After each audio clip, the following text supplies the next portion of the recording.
Human beings basically don't change. I think we have the same needs. We all have the same needs. But unfortunately, we get stuck on other things that aren't, we forget about those needs. We forget about that we're all human beings and we should treat each other equally because we're all the same. Maybe the governments change. The governments have their own things, their own agendas and everything, and we get involved in their agendas.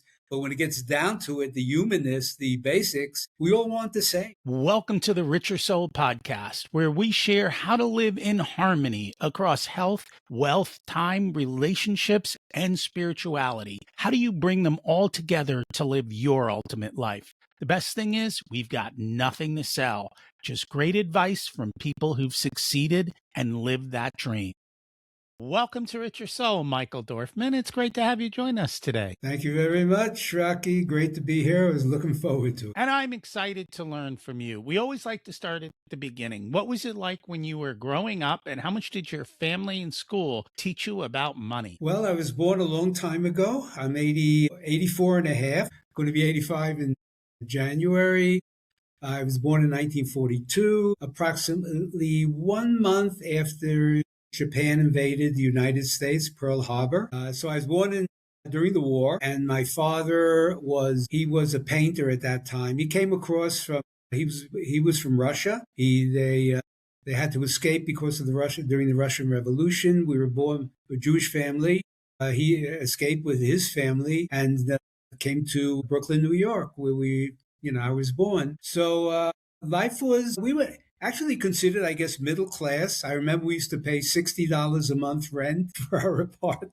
It's wild that. So that's the value of money. So we struggled a lot. My father, but it was middle class. My father was the only worker in the family. My mother did a little bit of typewing work once in a while. But that's the way the middle class was functioning. There was a middle class at that time. So my father made a living as a painter, and we grew up. We had an apartment, but always the desire was to own your own house at that time. So we had that apartment. Then gradually we moved up to a little better place where we owned a brownstone. Also, this is all in Brooklyn. I owned the brownstone, and we were able to rent out the bottom apartment. So now there was a business for my family, renting there and then saving. And it was always saving to better ourselves. And, I'm really glad you brought this up because I don't think that much about that, So we eventually, my father said they saved up enough money, moved to Canarsie, which is part of Brooklyn. Same thing, an apartment, a better apartment. And then eventually the big thing happened where a lot of people from Brooklyn moved to Florida. So they saved up and they saved up. Always remembering that money, you got to save your money. So they saved up their money and they moved to Florida. But at that time, by the time they were able to move to Florida, I was already living on my own in Brooklyn, teaching. And I was a teacher and living okay, an apartment. I was sort of like a hippie at that time. So we just making ends meet, not really caring how much money I was making, just enjoying my life and teaching. And then I went on to university. I went to Brooklyn College, psychology, and then went to postgraduate, 2 years postgraduate in Queens College in Queens, New York. And that was my education. And eventually I decided to leave it all and come down to Mexico on a motorcycle. And I did that on it was a British bike, and it was a 650 cc's. So I came down on that Mexico, and I fell in love with Mexico. Went all the way up, actually left New York, all the way up to Canada, came down in Toronto, through Detroit, and through the United States, and into Mexico on a motorcycle, and just enjoy living here. And so that was my way of getting it. Met my wife, Delia, who I'm still living. We've been married for, guess this, 55 years. And we had 2 children, big boys. One is Renato, he's 55, and the other one is Adam, who's going to be 50. So, and that's what right now we're semi-retired here in Mexico. have a small business, which my older son, Renato, was a sculptor, well-known sculptor here in Mexico. So we have a little business going. And is that enough? It is. So did your parents teach you about money by explicitly, or was it more that you just learned that they like to save? I learned it. I think that we would. This was the. It wasn't just our life. It was the whole community. It was like the Jewish community here in Brooklyn, and people were more or less living on the same level. So I learned to be thrifty. That I went through some difficult times. Sometime I wanted to get a sweater. I wanted whatever the at that time we're talking about in the 50s was the fashion.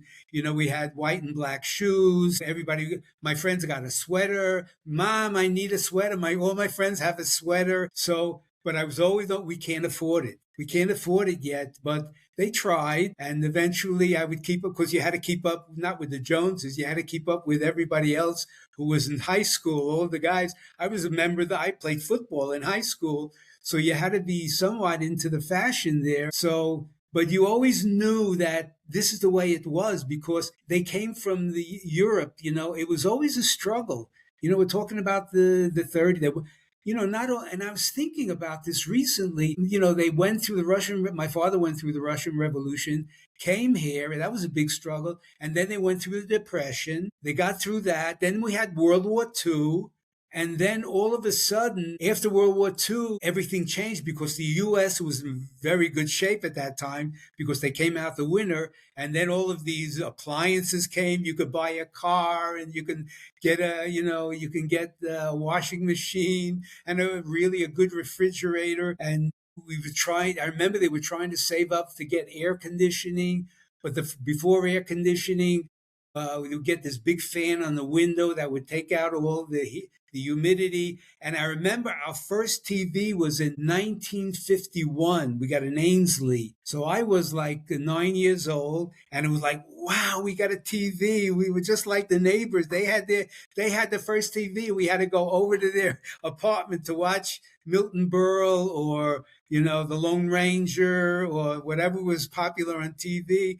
And once you got your own TV, it was like, we made it. So even though it was black and white TV. So yeah, that's the way it was. And I'm glad you brought it up because now I'm remembering. It's funny. Even then you had to keep up with the other people, socially as far as wearing the right things or having stuff granted, life was still a little simpler, I guess, but same behaviors. Yeah, the same behaviors. It was a different time because some even say it was the golden age of the U.S. during the 50s, because it was less of a struggle. Like people who came out of the war, it was like now we could relax, now we can afford things, and things were made cheaper. So this is what we enjoyed.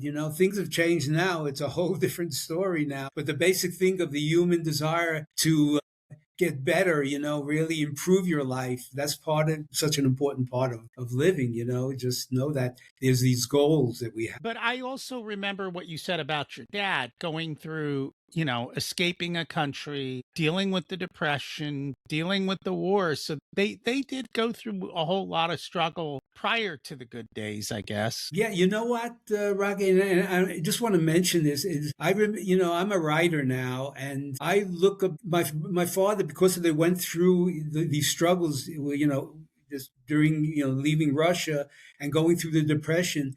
They never wanted to talk about it, and it's unfortunate. I never really got to the point where I started questioning, why don't you want to talk about it? Because eventually I became a writer, but this was something that I feel like so sad about that I never found out what their life was, what their struggles were, because they didn't want, it was like, they didn't want to talk about that. They just want to talk about the good times. And it would have been good to know about that. But, that's what happened then.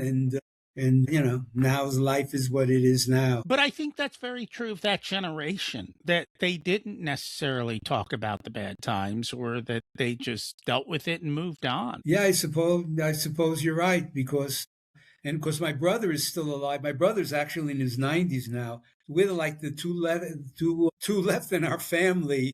And Yeah, he says the same thing. And yeah, so I guess you're right. And maybe it's not true, only true for us, but a lot of people, survived the war, and some, I knew part of our family went through they had time in the concentration camps. Some survived. So yeah, I can understand that, but I can't really understand it because it was such an intense time. Well, and partially the reason for bringing it up is because I think every period of time, for the most part, wants to say times are terrible, and I was thinking you probably grew up in the 60s as well, right? So that wasn't also a great time. There was so much going on during that period of time. You had those, and then it seems like every generation has their thing. Yeah, you're right. Yeah, because during the '60s it was the Vietnam War, and I did some my what do you call? I was in the National Guard. I did my basic training and everything, but I also got involved after with Vietnam because ended up against the war. I protest before I came to Mexico, and yeah, so that was another the times that weren't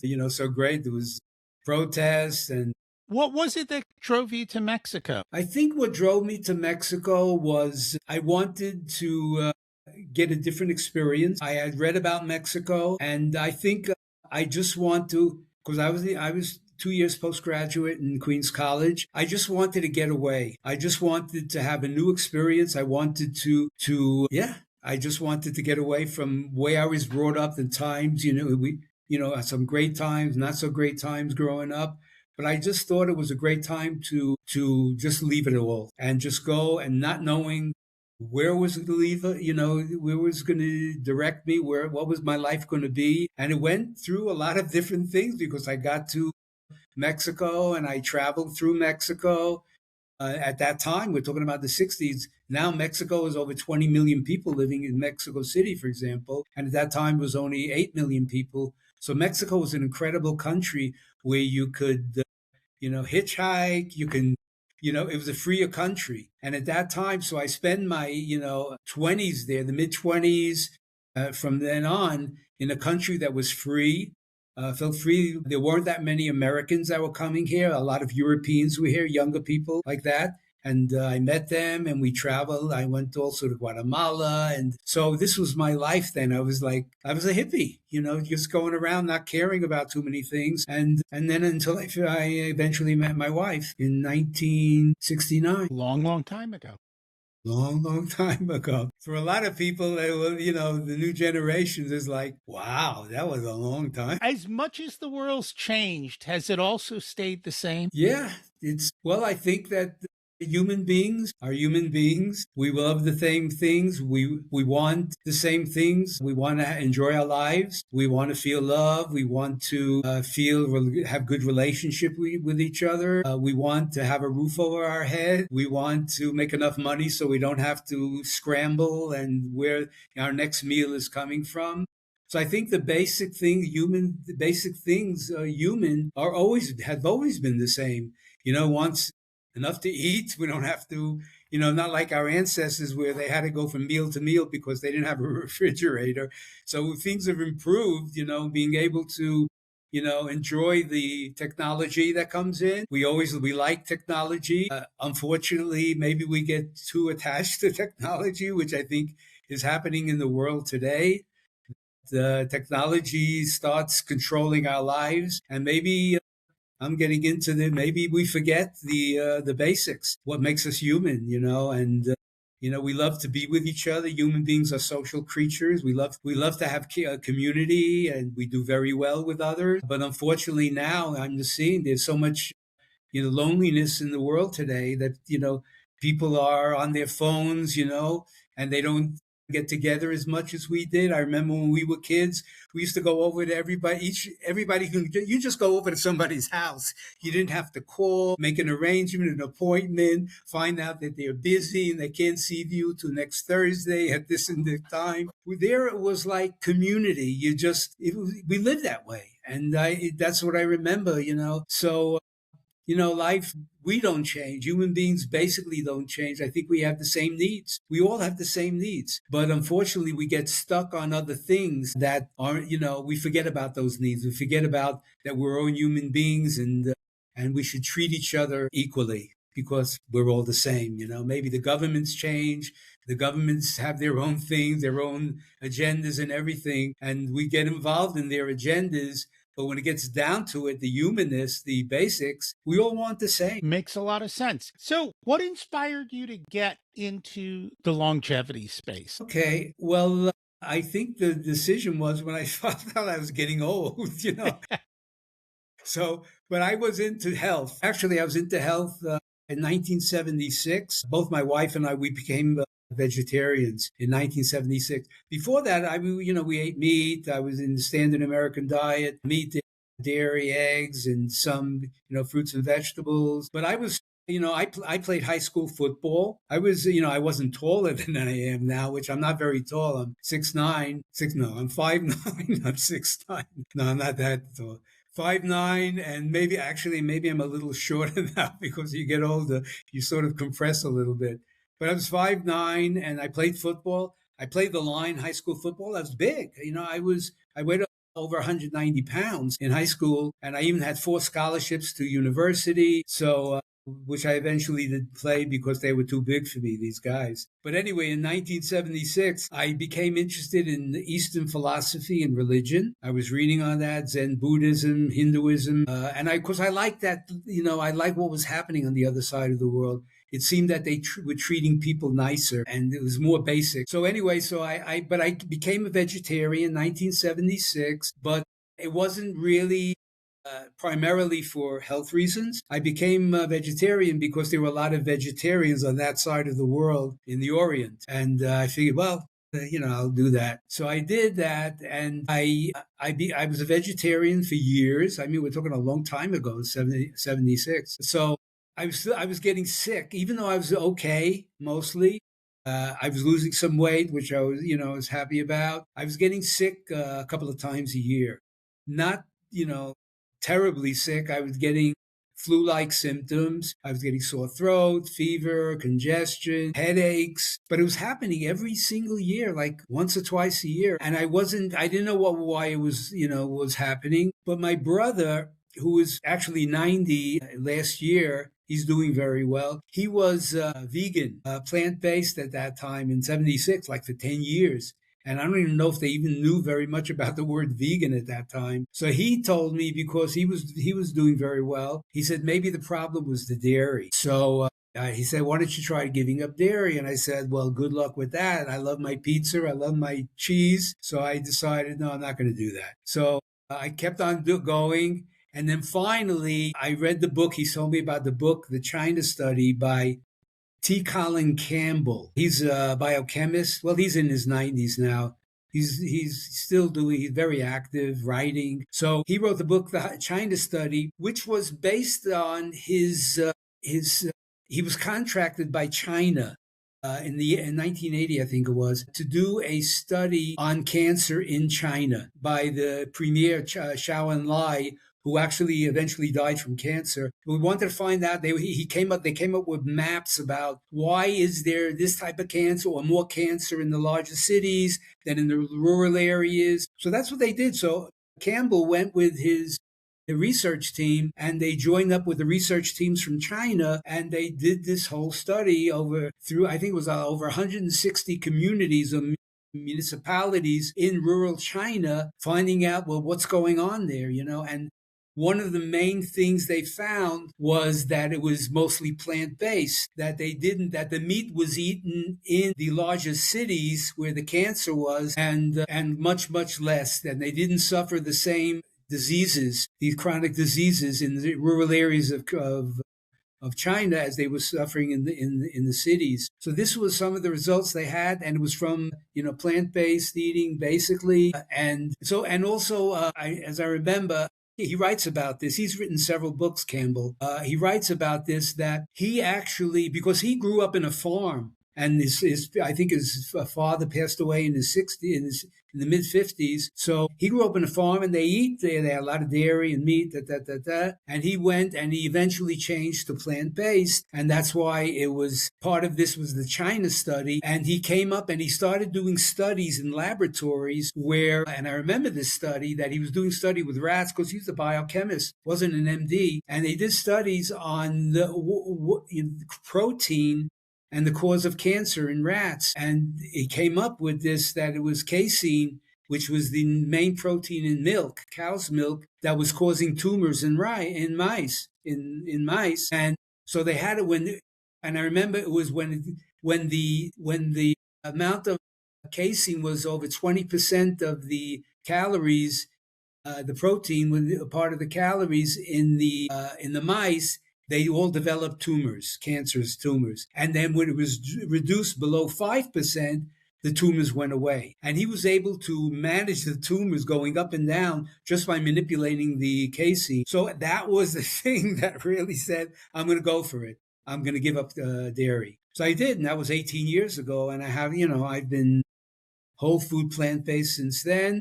I never turned back. And that's what it is. And that's what, for my health, and that's what, I'm experiencing this vitality in the 80s. But then another thing happened, which was really important for me, and maybe even more important, which changed my direction in that I wanted to tell people about this.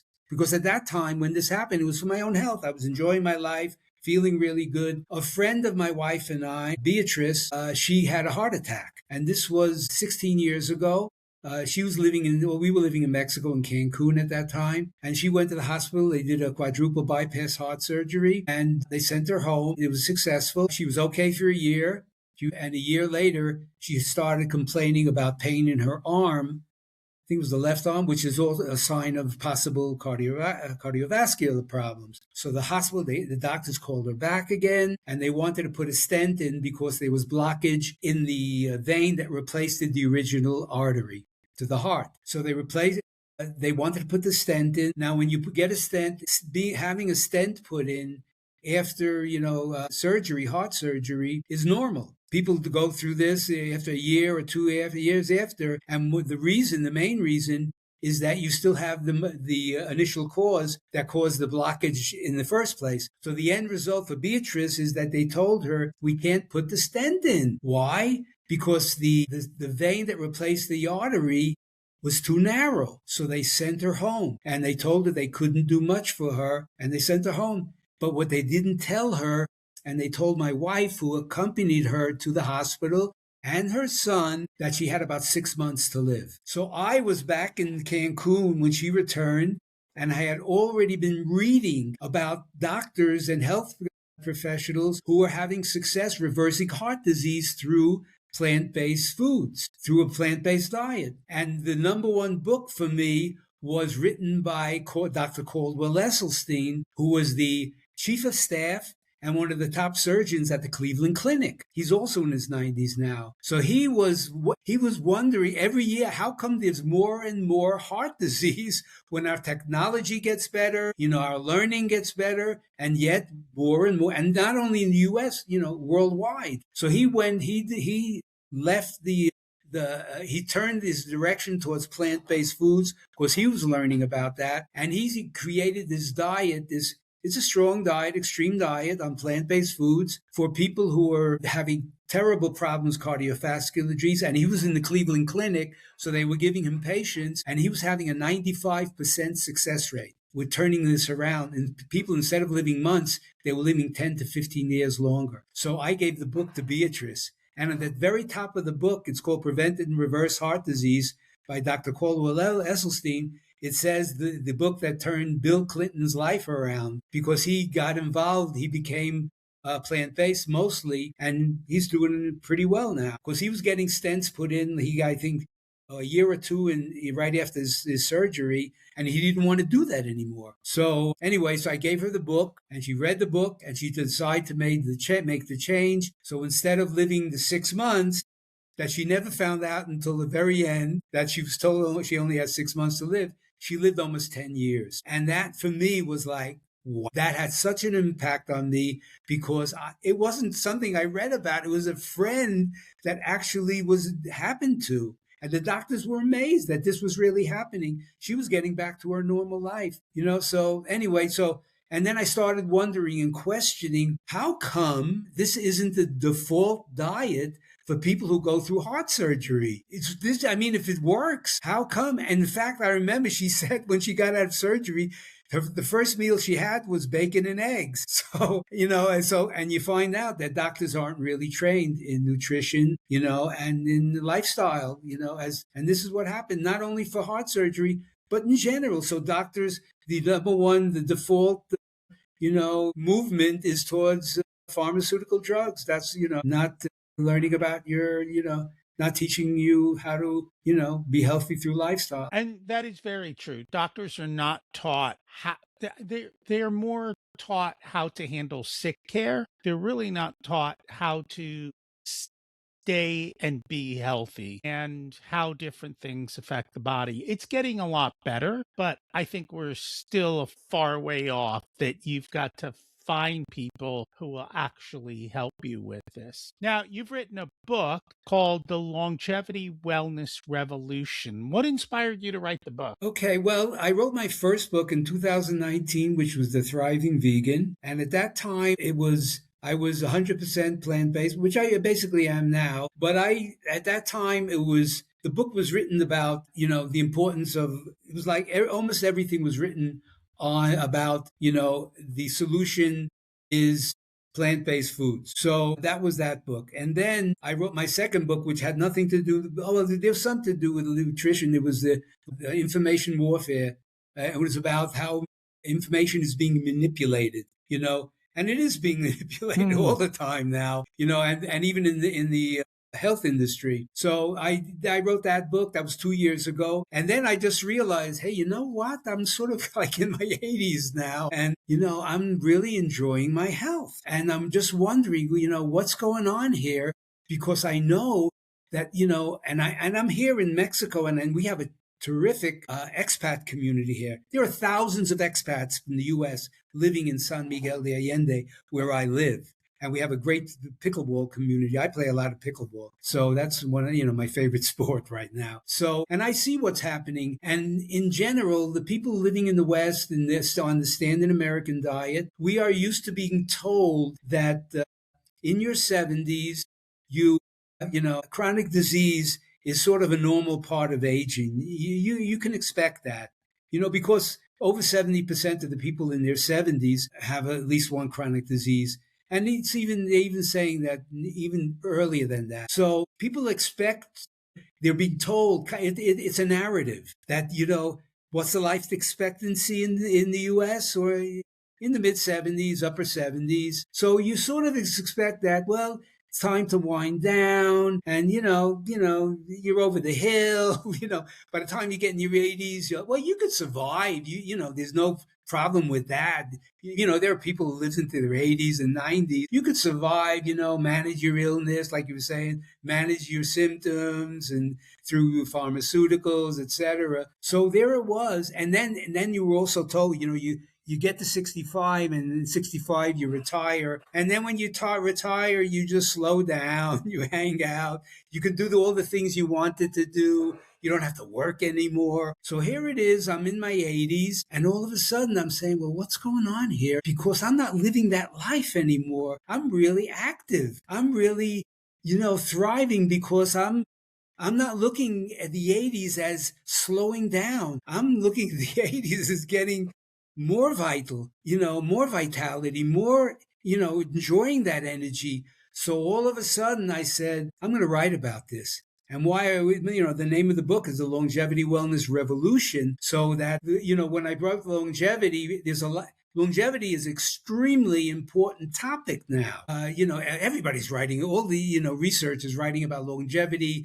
They have different theories and they put this into, and in fact, there've been a couple of symposiums or summits, that longevity summits, and people are telling, hey, you ought to go on, Michael, you ought to go on this summit. Yeah, there's going to be 20 experts, talking about longevity. So I go on there and I find out there's not one of them is in their 80s.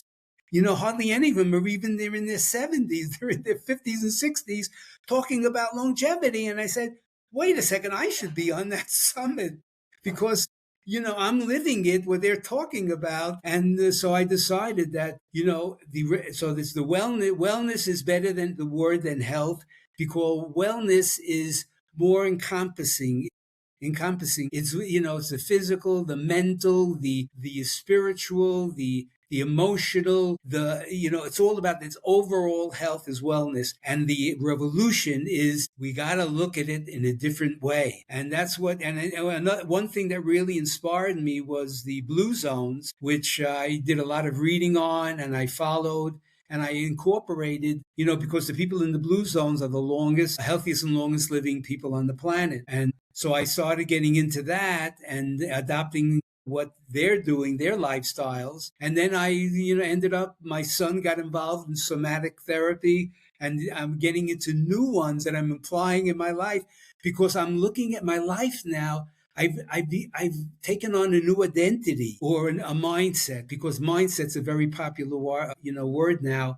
I'm looking at it as somebody I'm thriving in my 80s. I'm not looking to be healthy when I get there one day, but my mindset is I'm there already, and so I'm whatever helps. I learned that it's really important not to slow down in the 80s. The exactly opposite is important. You really have to challenge yourself. You have to challenge your mind, because we end up, Alzheimer's or Parkinson's. All these things are waiting for us. It's like, okay, what can I do about it? I'm going to challenge my mind. I'm going to, make sure I'm not slowing down, because we're getting near the end I'm getting near the end of my life. I mean, even if I live to 100, hopefully it's only 15 more years. I mean, who am I kidding? It isn't that much more to go. But I'm looking at, okay, what I'm going to do, I'm going to start living in the moment. I'm going to start really enjoying my life, not, necessarily go on the outside, because, you can go to a party, you can go to an event, that's enjoying your life.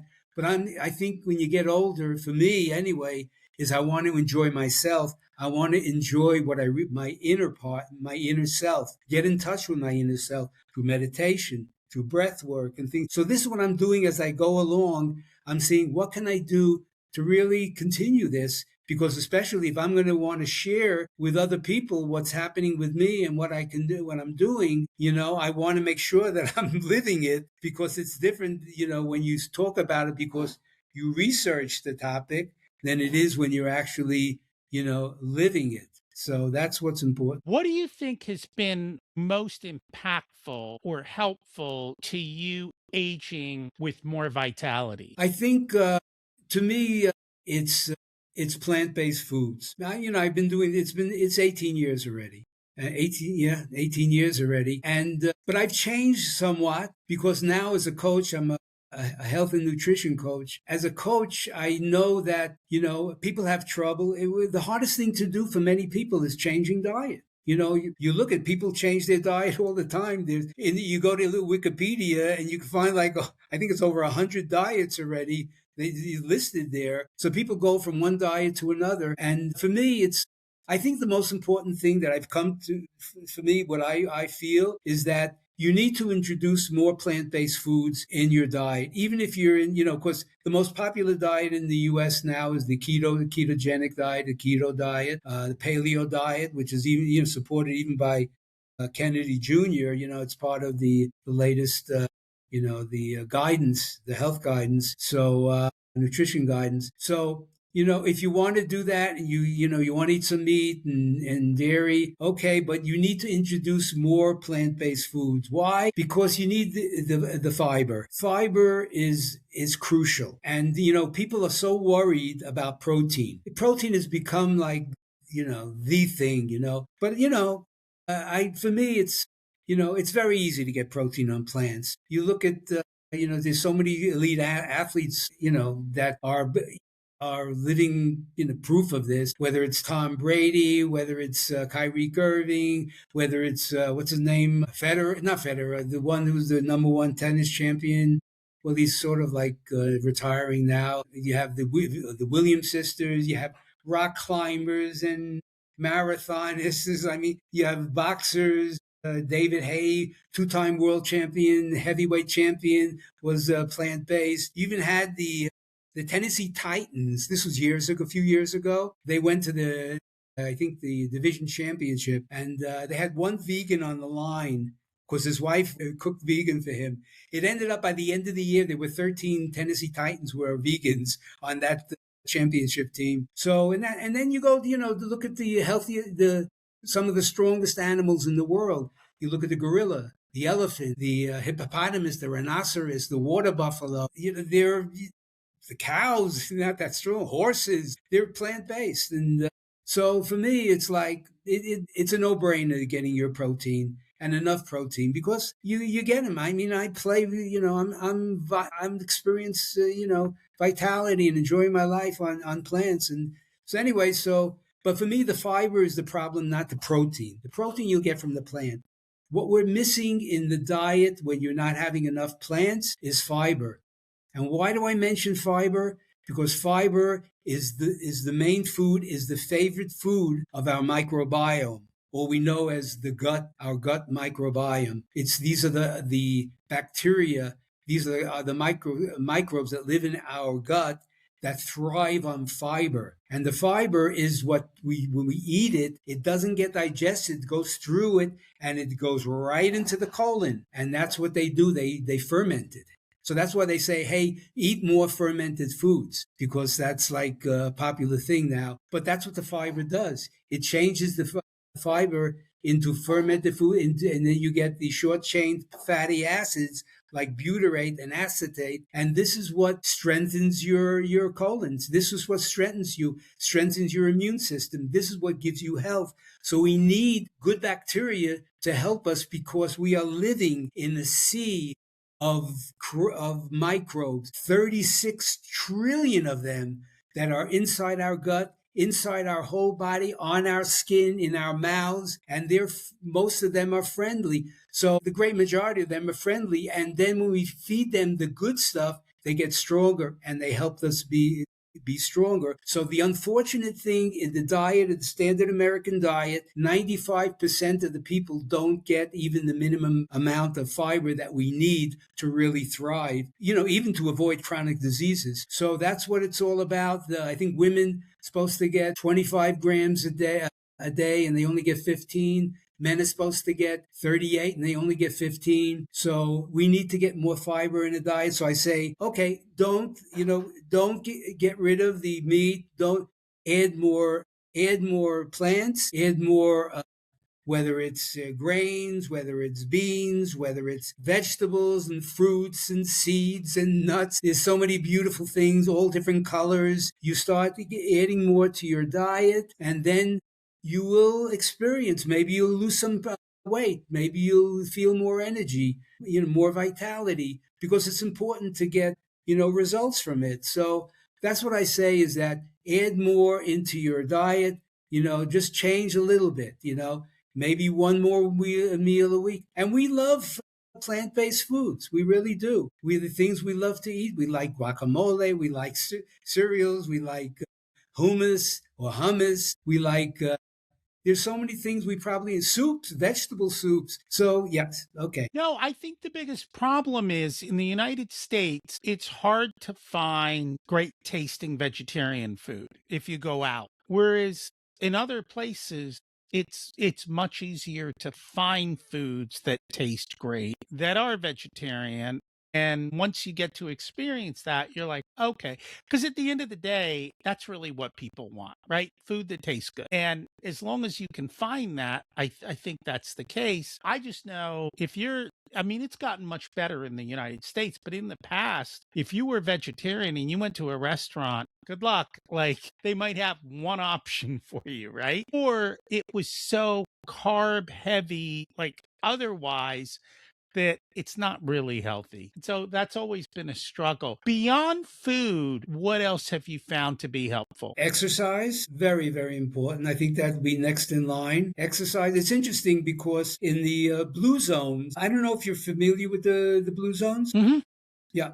So in the I blue am. zones, yeah, I just wanted to mention, can I mention just a little bit about what happened with the blue zones? Sure. Yeah. So yeah, Dan Buettner, he worked for National Geographic. He was the author of the blue zones. He was back in 2008.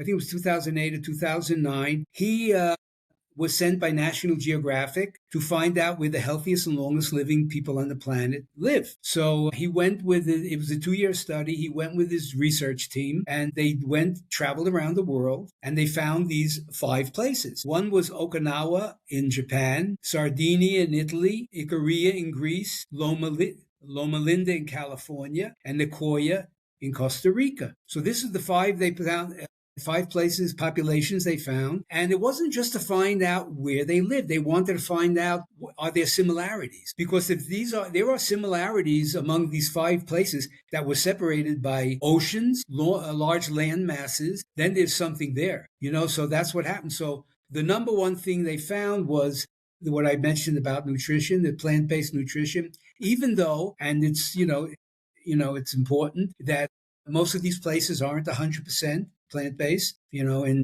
Okinawa, they eat fish. In other places, they have meat, if you chicken or goat's milk. So but it's heavy on the plants. Because the plants have, they have, the fiber, they have the phytochemicals and all these, all the good stuff, anti-inflammatories. And so anyway, so that's what they did, and they found out that the food. And the other things they found that were similar was the exercise, but it wasn't specifically exercise. They went to a gym because these were mostly in rural areas, and the people were living a lot like they did hundreds of years before, and so they moved a lot. That's the key, not to sit around. Okay, you can go to the gym for an hour and then sit around and on your computer for the rest of the day. That's not good. And that's what I remember because I do that. And in the modern world today, here we are, sitting in front of a computer or we have our cell phone. But I try to remember to get up every 20 minutes, half hour, move around, not to sit around because it's not healthy. And we do that. We sit on a sofa, and in front of a TV for hours, and or on a phone and sitting down. So that's important. It's not so much exercise, it's exercise and movement. And I found pickleball, which is really great because it's great if you can find a sport that makes you move, because you're in competition. That's really great. And I just remembered that in Loma Linda, which is one of the places, one of the blue zones, they play pickleball. So if anybody wants to know about this, a little bit more about the blue zones, there's a documentary on Netflix in English and in Spanish. People who want to, speak Spanish. It's a 4-part series, Live to 100, The Secrets of the Blue Zones, and it's on Netflix. And Dan Buettner revisited these places a couple of years ago to find out about the people. And it's a great documentary that people want to find out. So exercise is very important. Another thing that's very important is how do you deal with stress? Because we all know that stress is really intense now. The world as it is, just making ends meet for so many people. People afraid of losing their jobs. Yeah. So that's what So anyway, dealing with stress is very important. I have a question about that because if you go back to where you started and your parents' lives, I got to believe they grew up with a lot of stress. Or is it just different kind of stress? Well, I think that's another interesting question you have here. I don't, it's really interesting because I remember them and I think what happened, because I don't remember those stressful times that I think maybe they put it in the back burner and I think they just started enjoying their life. And yeah, there was stress, but they don't have the stress we have today. I think, and it's really interesting because, I was just thinking when you mentioned that, they ate much healthier then. That's also true. Even though my parents ate, the meat and dairy. My father was a butcher. My brother was a butcher. So we ate a lot of meat and dairy, but we didn't have these ultra processed foods. It's like that. It's just like we're eating terribly now. Not only what I mentioned about, eating more plants, we're eating a lot of garbage food that they're putting in on us. And that's what I think it's 70% of what people in the US eat today are ultra processed foods. Foods have been altered. Extra ingredients, different colors put into it, different ingredients that have nothing to do with food. And then I think that's one of the things that they were healthier and life wasn't that complicated down. You mentioned that life was not that complicated at that time with, the computers. And I mean, even for us, my wife and I, is like, holy mackerel, what's happening in this world? The kids today are getting used to this, the technology and everything. Unfortunately, it's at the expense of what? But even for us, it's like, wow, this is new stuff. It's like, but we have to, get along with it. But life was really easier then, and yeah, it definitely was.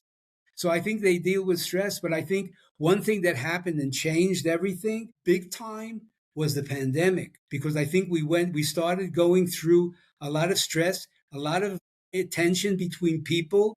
Some people believe that you should do this, wear a mask, don't wear a mask. Get the vaccine, don't wear the vaccine. You can't see your loved one because of this. They're in the hospital. Sorry about that.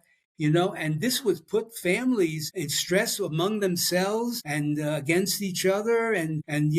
So I think that added to it, that added to the stress. So we inherited that, and we have stress now because of what I mentioned about jobs and the money, relationships, what's happening in the world today. So unpredictable. Where does it go? Are we going to go into a recession? What should I do with my money? Is it safe to put the money in the bank? So all this stuff is happening. And I think that one of the things I do is it's called eustress, which is because there is so much stress. And you could do meditation, I do some Tai Chi and I do meditation, but there's ways of challenging the body so it deals with stress better.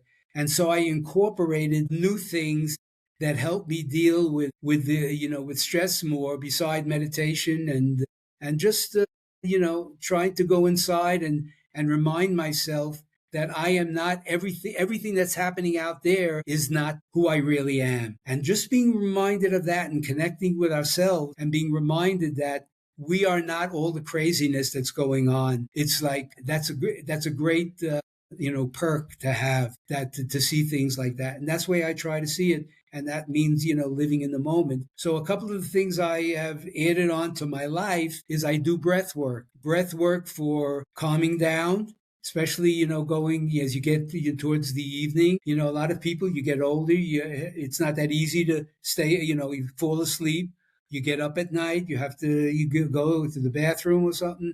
So as you get older, and I think that some of the people who are researching longevity should really understand that when you get older, it isn't that easy to sleep as it is when you're younger for a lot of people. So I get into breath work to calm me down. You learn about the what do you call the nervous system, the parasympathetic nervous system and the sympathetic nervous system, that the parasympathetic nervous system is what we want to be most of the time because it's calming. It's good for digestion, good for sleep. And then you have the sympathetic nervous system is when we're active. The cortisol, the stress hormone is functioning very well. We're active. We like to play. We work. We are, enjoy the activities of our life. So I get into this breath work, and I also do breath holds, which help me increase the energy. I do intermittent fasting, which is, I do every morning, almost every morning, where I'll create a window where I don't eat, because sometimes we eat too much, or we eat, we're not even hungry when we eat. So this, what do you call it?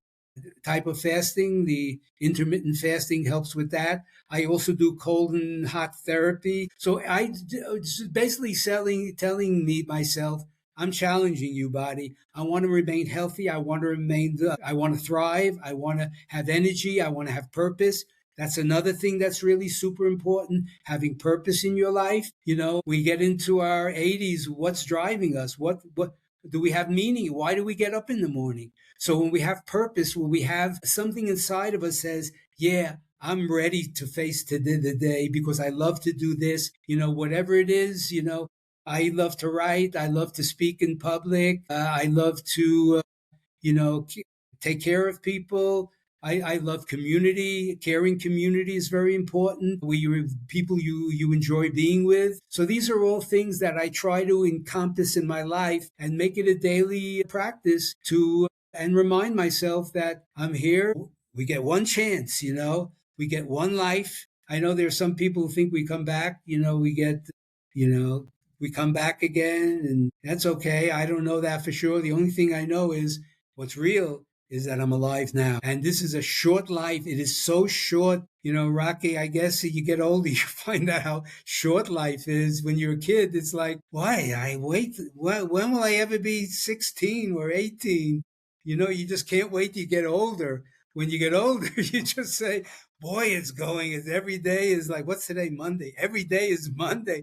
The week goes so fast. And that's so you really want to take advantage of this life and live it to the fullest. And what does that take? It takes an understanding of that life is a gift, that we've been given the gift. We didn't ask for it. We were given this gift when we were born. We got a gift, and this gift is going to be with us into to the day we have to go. And we don't know when we're going to go, but if we can really just understand that and be grateful that it is a gift, it's an incredible thing. And then there's another gift, and for me, the other gift is our body, which is where our life lives while we're alive. Without the body, where would life live? So it's like, I love life. I really want to enjoy my life. Hey, I'm going to make that connection. I got to take care of my body because I want to enjoy it. So it's like all of a sudden you get, the mind connects to the body saying, okay, you got to take care of your body if you really want to enjoy whatever time you have on this. And I think that's the important thing. People have to make a decision for themselves. Everything you talked about,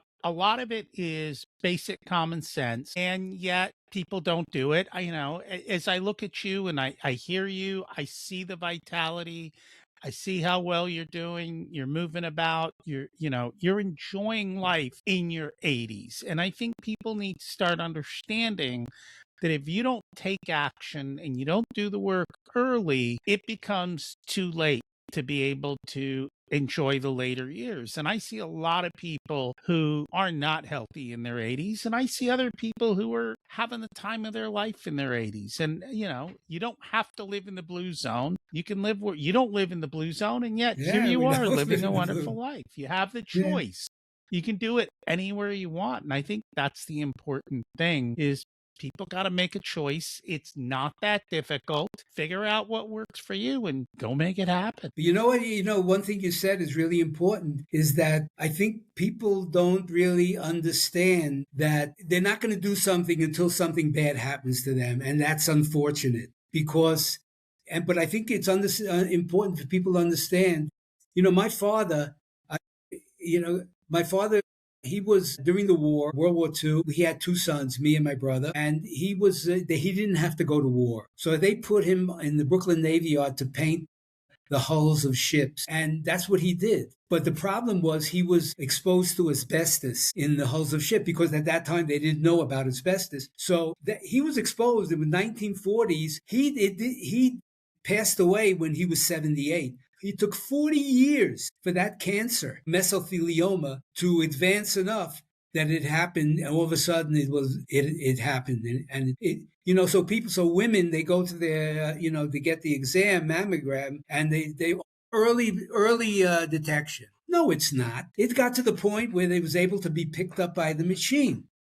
That could have been cancer, could have been developed for decades. So I think what's very important, and it goes along with what you're saying, is that people have to understand it doesn't automatically happen that, oh, I got cancer when I was 75, or I got a heart attack heart disease when I was, no, it's happening from way back. And when people start understanding, it's happening now. You think you're not going to get a chronic disease when you're in your 70s? You may have chronic disease right now in your 40s and 50s, and it's just not bad enough. So I think people, when they understand that it grows and it graduates, look at type 2 diabetes. It was unheard of in children before, colon cancer. Colon cancer was very rare, men under 50s, and now it's very prevalent. So people got to understand it's happening more because of different reasons. But, diet is very important. The ultra-processed foods are like in the middle aisles. Don't go to the or try to avoid the middle aisles of your of the where you go buy food, wherever it is, and try to stay more on the outside aisles where you have healthier foods. Because in the middle aisles, they have foods that stay on the shelves there for a long time because they got these additives and everything put in them. So if people could start becoming aware of, like, it's never too early to start. It's even better to start. And yet, it's never too late to start. So, you can do reverse. You can slow down type 2 diabetes, heart disease. You can, fight against cancer, osteoporosis, rheumatoid arthritis, autoimmune disease. It's never too late. There's ways. It's there. The information is there. You just got to go to alternative information, and don't depend so much on your doctor, your specialist, who is really has his, if he's a surgeon, what does a surgeon do? He does surgery. So they do what they know, what they learned. And that's what we have to, but like you said, it's like, we have to become responsible for our own health. And that's where the change is going to happen. If we don't, then we listen to what, the narrative and what we're being told. It's not that easy. So we need to first say, I'm going to take responsibility for my. And that's basically what it comes down to. You have to take Yeah. responsibility for your own health and don't expect that doctors are going to keep you healthy. They're great at helping you when you're sick, but most of them may not help you to get the level of health that you've been able to experience. And for me, I mean, I'm still in 60 and my goal is in 20 something years, when I'm your age, I want to be active like you are. So I got to do the work today to allow that to happen at that point in time. What's one truth about success you wish more people understood? About what? Success. I think success is not so much dependent on the outside. I think we put too much emphasis on, having success on the outside, when inside we could have a lot of success, and that is feeling well, enjoying our life, really experiencing that we're feeling well. And if we have to consider that, as well as considering what success is on the outside. And when you put success on a goal, in a sense, you're setting yourself up for failure. Because if you want to be successful in something, you need to have a strategy. You need to have, how am I going to get there? Because, I'm going to be that, I'm going to be this, I'm going to be that. It's like, a coach of a team, he said, we want to win the Super Bowl. We want to win the championship, right? But it's the coach. Okay, you can have that in the back of your mind, but it's the coach that's really maybe it's going to take 2-3 years to get there, So we're going to do it. We're going to start working on it now. So even though you have that goal up there, you got to have your habits. You have to have your little processes that are going to go along the way and eventually get you there. And those are the teams that make it, the ones that. And that's the way it is with people, It's like you have a success. Like I want my book, this book, The Longevity Wellness Revolution, to sell 1 million. I want that to happen, but I'm not focusing on that. I'm just saying, okay, what can I do? I'm going to do this. I'm going to do a podcast today, and then I'm going to do a short. I'm going to put it on Instagram, and I'm going to put it on. I'm not. It's there, but I'm really enjoying the little things every day that are, maybe it's called little successes, just because if you're not enjoying the day, and it all depends upon whether you're going to make that big success, you may not enjoy your life that much. No, you have to enjoy the day. That's very, very true. What did you learn later in life that you wished you might have learned sooner? That to accept people, not to judge people so much. Yeah. I judged people, and and it's really interesting. And I'm just going to mention this. I judged my father, and my father, I always felt my father wasn't as loving as my mother. My mother was a tremendously, she was like really, and I always remember my father, and I was always, it was judging him. And now I see it, and I understand what he went through. It's like he was hard. He came from, that side of the world. They went through, like I mentioned, the escaping during the revolution, and then going through the depression and going World War II, and just starting to enjoy his life. And but it's like why and I so I guess it is. So now then I started finding out I don't judge people as much now as I used to judge them, because I understand that they have their life. What are they going through? It's like, even just going, driving a car, and all of a sudden somebody passes right in front of you, and the initial response is like, I'm going to get angry at this person. I'm judging that person. Who the hell do you think he is getting in front of me? Doesn't he know who I am? And then realize, but maybe he has to go to a hospital. Maybe, you know what I mean? It's like really. So what I try to do now, and great question, is I really try to get to know people, because, in this pickleball community where I'm part of, we all have different ideas. We all think about politics differently. We think about food differently. We think about the health. We have all different beliefs. But then when you start finding out and dealing with them in person, you find out they're human beings. And I think that's the way it is all over the world. The people want the same thing, basically, no matter where you're from. They do. Unfortunately, it's the politicians. They want to get what they want to get. But people are people, and you see it. I don't know if you've watched any of I've been watching some of the soccer games, because, Mexico plays tomorrow. And I just look, and you look at people from all over the world. Doesn't matter whether they're cheering. They're so happy. It's like we're people. People are people. That's amazing. It is. It's very, very true. If you were to give an 18-year-old one piece of wisdom, what would it be? Yeah. Well, I think it would be if what I know now is the same thing about judging your parents. It's like, yeah, no, maybe I would say that, don't be on the cell phone so much. Don't, when you talk to a person on a cell phone, it's not like talking to the person in person. You may think it is, and you may want, you're on the cell phone, you're on the computer.